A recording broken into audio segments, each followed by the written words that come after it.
Good morning. Good morning. This is Jeff Dawson from Dallas, Texas. Used to be the home of the Dallas Mavericks. They're still here. Woke up this morning and I heard all the hubbub, even the Atlantic had about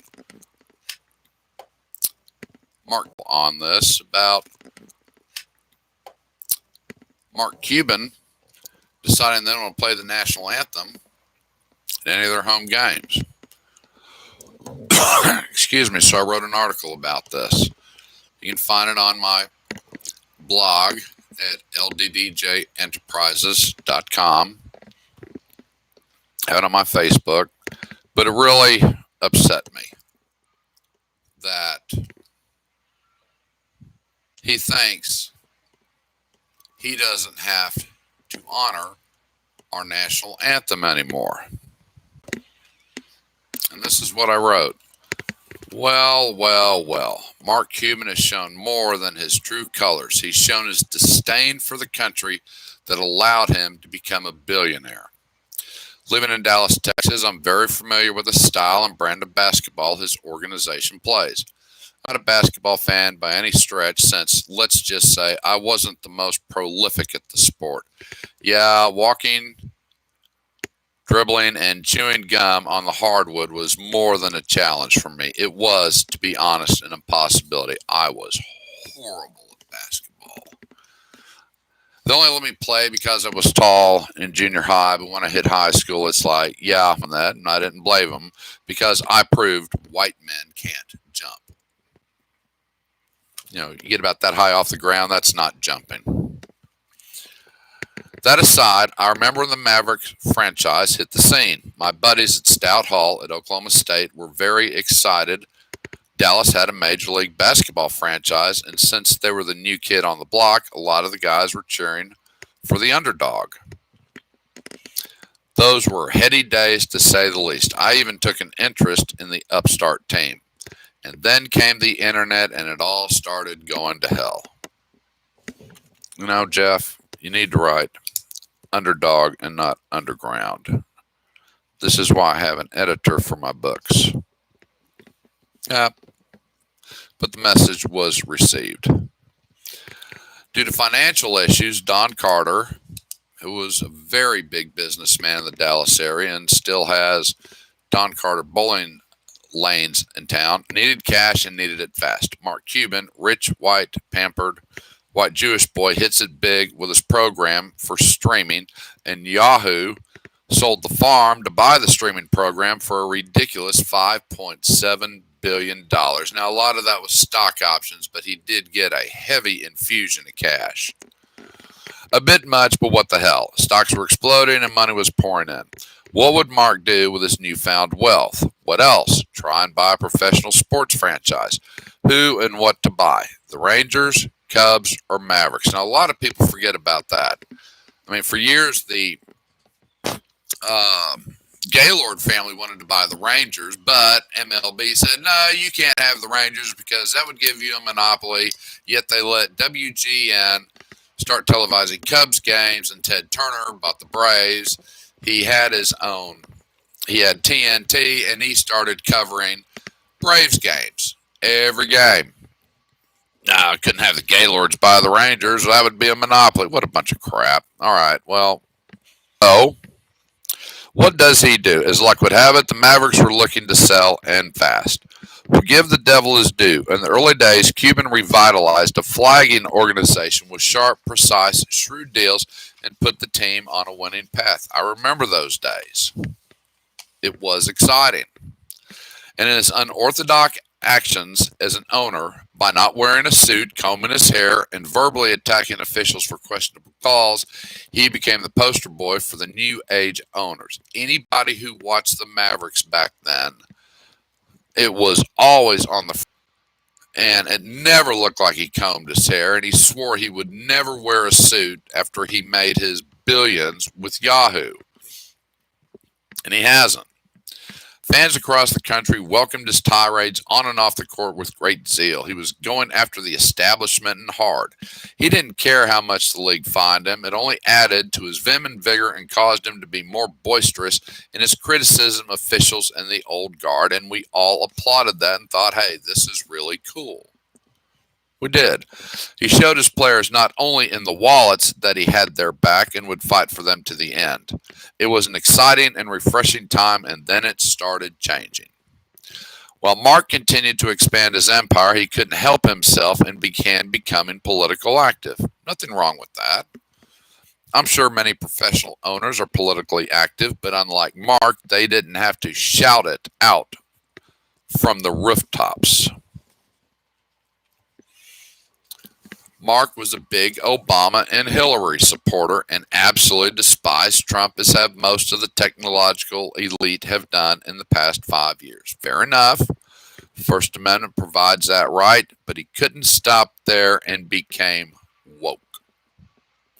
He, like many of his peers, believed their voices are more important than the fans that have supported his team over the past 20 years. In the good times and the bad. No, that's right. Comma's okay.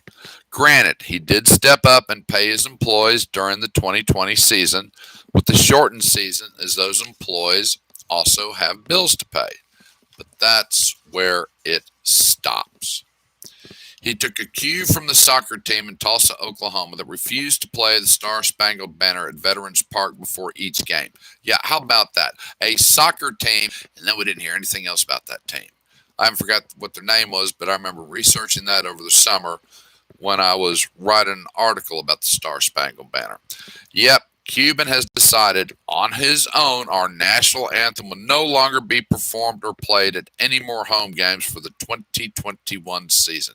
I find this absolutely appalling. The country that has provided him the opportunity to amass his unholy wealth isn't good enough for him anymore. All this talk about billionaires on the right, my God, look at the people who ran on the Democratic. There's no way they can keep up with what these guys have amassed. Bloomberg, and I forgot the guy who also ran for the DNC nomination. Just yeah, but the Republicans are the rich ones. Yeah, Zuckerberg, Darcy. Shall we go on with the list of who the billionaires are that support the Democrats? Poor party, my ass. He doesn't need the support of those who made damn sure his family, Jewish, could live their lives out and prosper in a free country. Did you know he was of Jewish heritage? If not, look it up because that's really important. Instead of being grateful, he has turned his back on those who made sure the world would remain free and that his race wouldn't be wiped off the face of the earth in an oven or by the sword of a samurai. That's fact.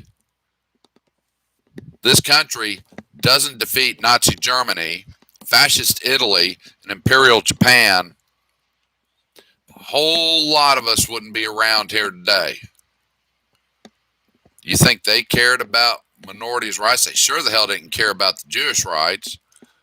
And with Germany and Japan as allies, just exactly what do you think they would do with all those they didn't like and felt were inferior? Hell, the Japs thought everybody was inferior. Look what they did to our POWs. They cannibalized them. If you don't believe me, read the book Flyboys, where George Bush Sr. flew the mission at Iwo Jima, which was Radar Island between Iwo Jima and Japan, knocked that out, and they think they've knocked out the communications to Iwo Jima. On Bush Sr.'s flight, he was the only survivor. All the planes were shot down. Those that were captured were decapitated, and then the Japs cut out their hearts and their livers and ate them because it felt it would give their warrior spirit more oomph. Yes, that happened. So what do you think would happen if Japan and Germany would have won World War II? All right. Didn't mean to get off track. He just threw all that out the window in the sake of being woke. Hallelujah. Well, Mark, all good things come to an end. While the rest of the NBA realized When they examined the Nielsen ratings, how unpopular the BLM and woke movement damaged their ratings and decided to tone it way down. Who the hell is that? I'm not talking to you.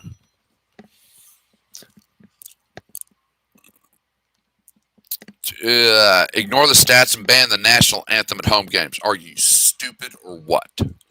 I realize that boycotting your games won't even put a dent in your obscene wealth. I realize your lifestyle won't be affected by this horrible decision.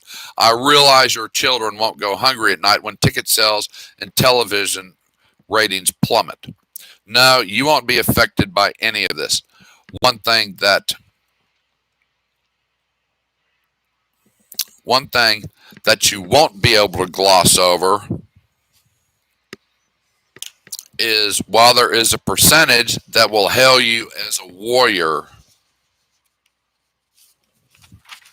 there is a much larger percentage that will not support your egregious position and will let their voices be heard by picketing the AA Center, American Airlines Center, calling for you to sell the team and boycotting ticket sales.